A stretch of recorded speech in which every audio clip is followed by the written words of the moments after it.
Hey everybody, it's Speedy, Banu Studio Inc. Back to continue the series Tales from the Drafting Table. Um, in the last episode, we covered the reference material I was drawing from and me kind of starting to get an idea of the structure of the composition. Today, we're going to begin the actual drawing and working out the geometry and kind of doing our draft test that composition plan before we move into actually executing the final for this. Okay, so let's go ahead and get into this, shall we?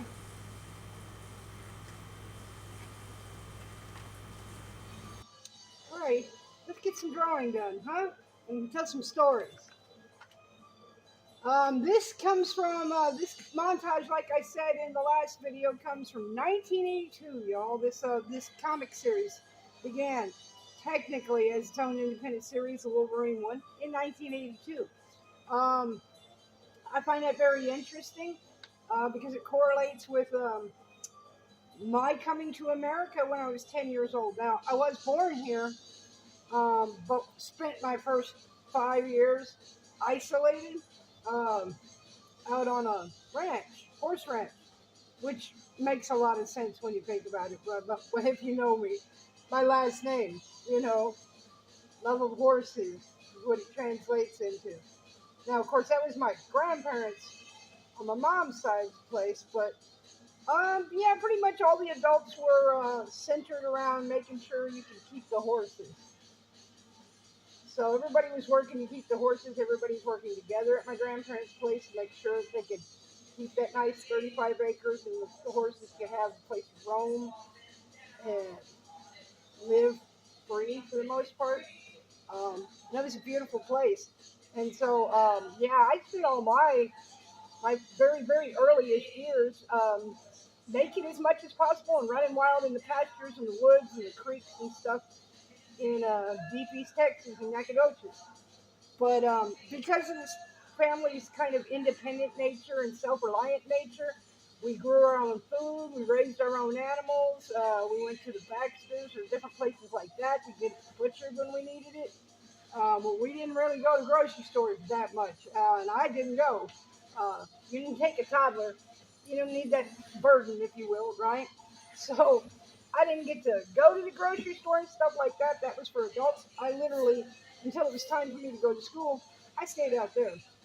Um, so I have an unusual kind of background about American culture itself.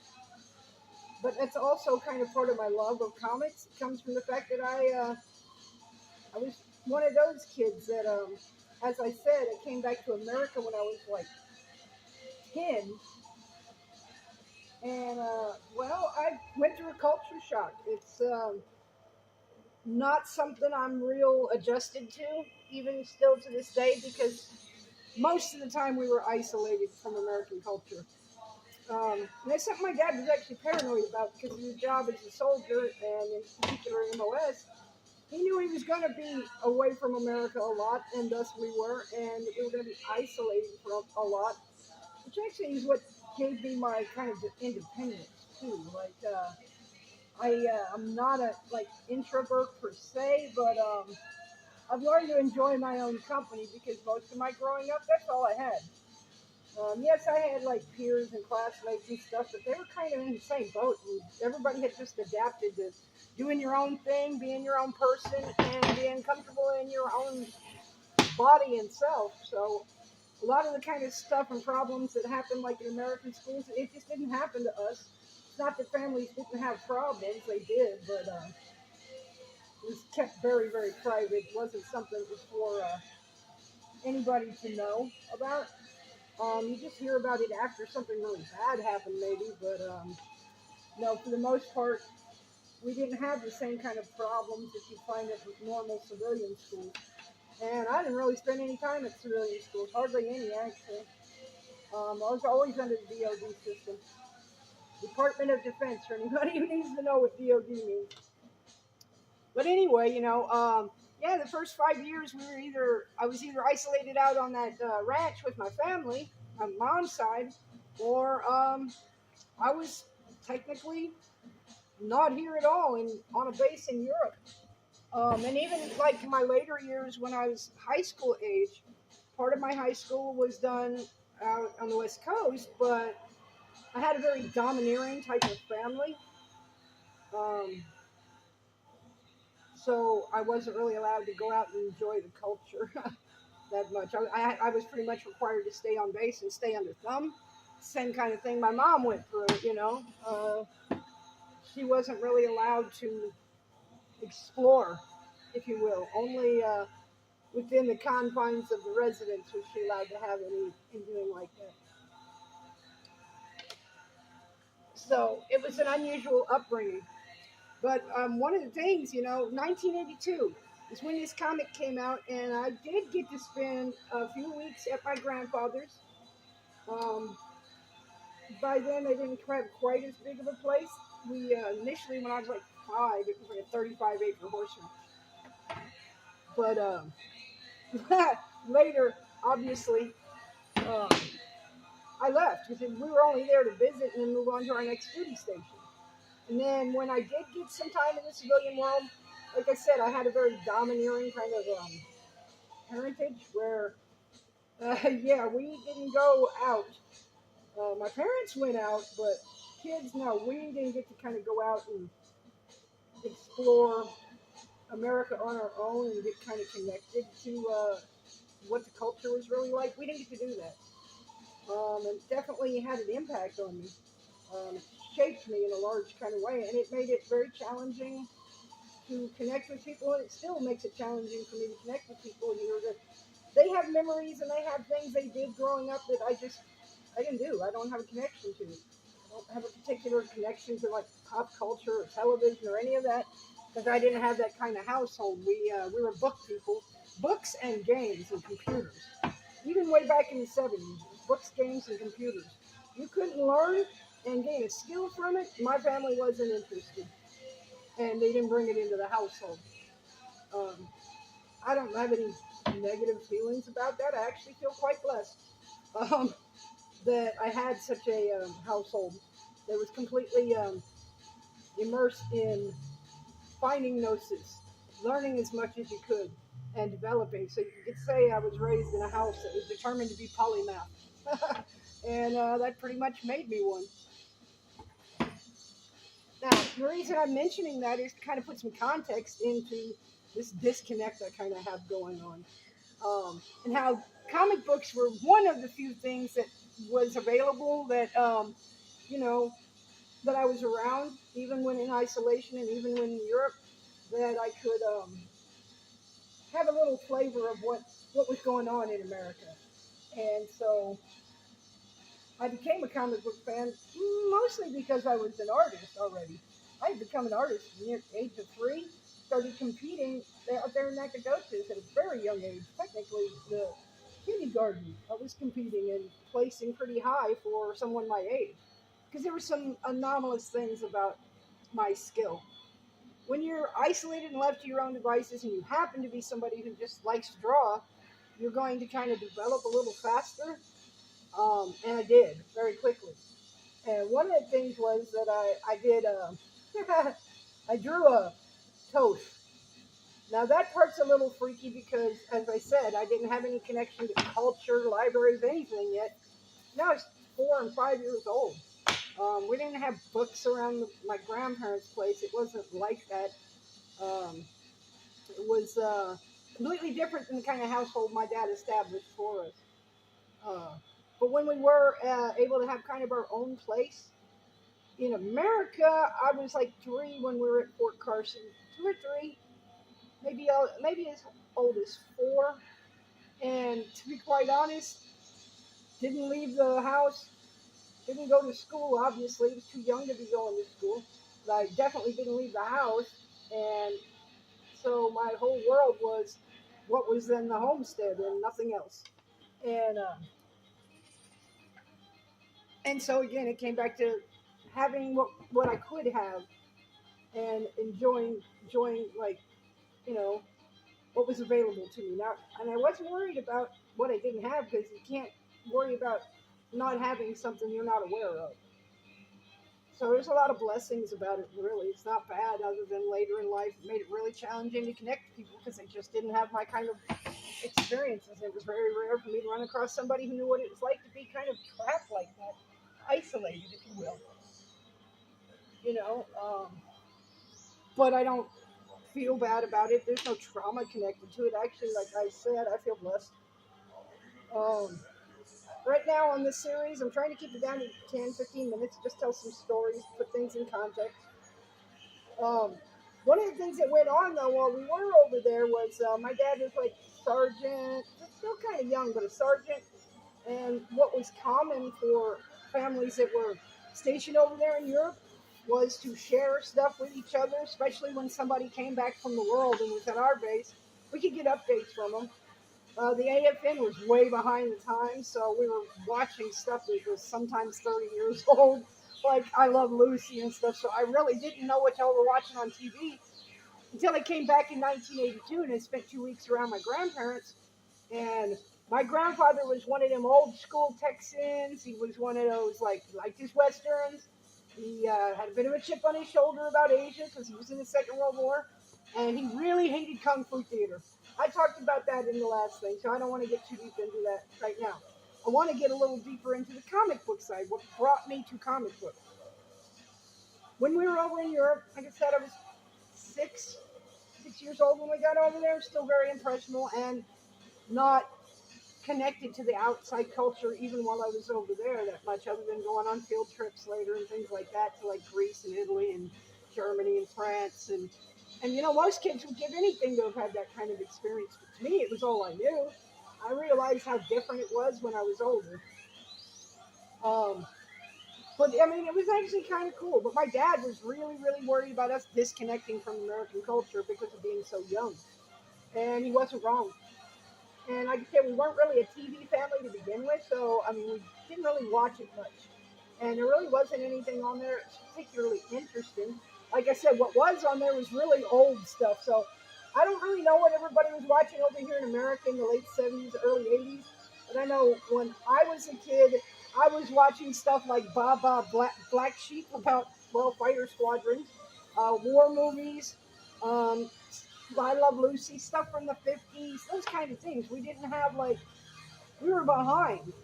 And it was a totally different technological era than what it is now, where you can stay up to date all over the world with what's going on in culture. We didn't have that option back then. So it was, my dad wasn't wrong. There was a very isolating kind of danger of losing contact with America itself, being as young as we were. And we didn't have grocery stores. We had PXs and stuff like that, but I still didn't go to them. My parents didn't take me. Neighbor babysat me, and they went and took care of their business. I didn't get associated to those places until I was a teenager. Because my dad was one of those, don't, he was very controlling. He controlled my mom's life. He controlled our life. Because, when he wasn't there, we got to do what, he says, even when he wasn't there. So he's a very dominating kind of personality. And it's probably, I always looked at it, it's probably something to do with his own growing up. He was probably under some pretty domineering. And I know when you think about that, he comes from like a gypsy background that was constantly traveling. Yeah, it was probably pretty dominating, and that left a kind of impression on him about how he should do his own family. So I don't hold it against him. I don't hold anybody's background or where they learn to be who they are against them. I just hope the best for them and I hope that they grow and they learn and they're happy. That's the main thing. I don't worry about what I can't do anything about. I can't change people. I just let them be what they are. You show me who you are, and I will accept it. You don't realize you're telling me who you are by your body language, your behavior. Sorry to tell you, I'm going to use my discernment. And I'm going to protect myself because that was also kind of part of that environment. Being in Europe in the late 70s, early 80s, it was a very, very tumultuous, intense time to be in. So that was the other side of keeping us isolated, was keeping us from getting kidnapped. Keeping us from running into some of the troubles that were happening in the local countries during their kind of post-Reconstruction era. Um, so some of the things that went on, like I said, my dad would bring some of the younger privates and corporals over for a weekend to get a little taste of home, because they were isolated, stuck in barracks. Things were much more strict back then. And they didn't have a lot of options. Go to the library, go to the rec center, go to the bars. off base, get in trouble, blow their money. Dad was always kind of trying to encourage, like, them to hold on to their money and to think about home and, come get a home cooked meal and take a little of the stress off of them. And so they bring their comic books and they give them to me after they've been there for the weekend, and they share their love and they tell me all about the character and things like that. But me, I was like, oh my God, I want to draw this stuff. So that's kind of why comic books ultimately end up being a part of my life forever. And so in '82, when I came back, I did get to spend a couple of weeks, like I said, here and get a little taste of culture here. And I was getting periphery information over there from people coming and going, that like there was a whole Asian American fusion thing going on, and there was a little bit of generational conflict over it. But I still really didn't have a full context of it. That's why I love this four-part series of Wolverine, is because it is a time capsule of exactly what was really going on in American culture. And for me, being always isolated on bases or in other countries and not even here, um, reading it really gave me a flavor of what America was like in 1982 and earlier, and the kind of cultural clashes that were going on, the things that were in movies and stuff like that. The Western had died out by the '80s, but I didn't know that because my grandfather was obsessed with them.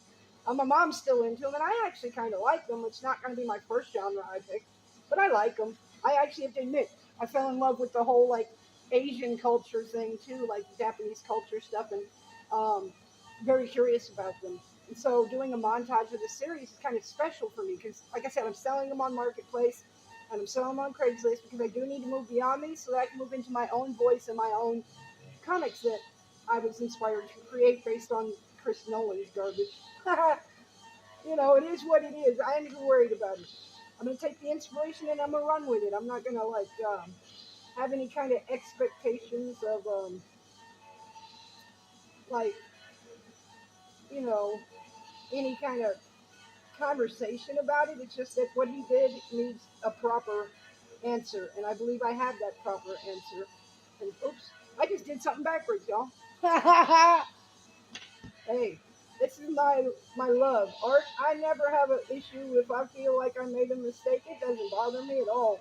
Um, it's a chance to learn. It's a chance to get better. You know, it's better to find it and not find it. That's for sure. So I have that kind of perspective. Like, it comes from, well, one part of the environment I grew up in, but also I got trained very early. I got trained very early. Like I said, when I was out there on the farm, my family, oh my God, she's an artist. She's going to save the whole family. That's more of a window into how desperate they actually were than reality. Um, and I was lucky. I didn't take it as a pressure or anything like that. I was just like, oh, okay. I didn't really understand things, so I didn't even understand what it meant to be saved at that point. Um, but my subject matter, my uncle, my grandfather, all of them, they were obsessed with their looks. They were constantly working out, and I'm sure that probably had a lot to do with the kind of job they did. They had a very physical job, and so kind of having that mentality about taking care of your body would be really important. But I also realized much later on that it was also vanity driven. That's just from me learning and developing and growing, not being any kind of professional. It just became very clear when I was older that was about vanity, and those are things that I'm not interested in. um, and I'm not. I like myself. I love myself. That's very healthy though. You need to do that. That's alchemy though. That's learning to love yourself when nobody else around you does. Because yeah, a lot of people I was around and growing up around, they saw me as some kind of savior. They saw me as all these things that I just wasn't. I was just a kid. I just like to draw. What I like to draw though is what like freaks people out, and what ultimately led me to getting my first mentor. I was drawing toast. And I understand this is an isolated farm that they didn't like culture that wasn't their own. It wasn't really a farm; it was a ranch, but they weren't really receptive to culture outside of their own. They were very isolationist type folks, obviously by the lifestyle and the way they chose to live and everything. And so they knew, but I didn't know. And well, some of them I don't think did know. But it was actually because I was constantly around people who were bodybuilding, who were working on their looks. So I was around muscle bound people that were always trying to show off their physique. So I saw that all the time. So I took to drawing what I saw. Now I was also around a lot of turkeys, a lot of herons, and a lot of birds. So I don't know why I did it, but I put bird heads on all my muscle bound people. Maybe because I disassociated the body from the head at that age. I'm not really sure. Um, so my earliest drawings, 3, 4 years old, were bodybuilders, but with, yeah, a bird head. That's toast. I didn't have any books. I didn't have anything to tell me that. I really still believe it was just the two things that were in my environment merged into one for whatever reason. My mind was interested in them. Who knows? Um, but yeah, so this is just trying to put some of me and my art and the reason I love this series and want to make a montage and hold on to it into context. It holds kind of a treasured place for me. It's a time capsule and a window into a world that I was really mostly deprived of, and to this day still feel largely disconnected from, even though I live here. It's just because there's a lot of things about it that I don't find interesting, so I don't engage in, so I can't know much about it. Um, okay, I think this is a good place to stop the series, though. We'll pick up tomorrow.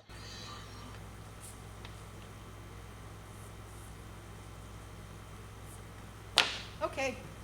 Thanks everybody for checking this out. Obviously, it went longer than 15 minutes for a drawing series. I've come to understand that that's just not reasonable. I'm not really going to be able to keep it at 10, 15 minutes like I'd like. I wanted there to actually be some artwork, even if it's a little hard to see. It's because it's in the preliminaries of it.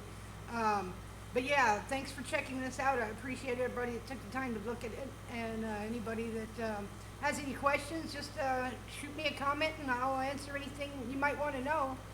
Um, so anyway, this is Speedy signing off from Tales from the Drafting Table.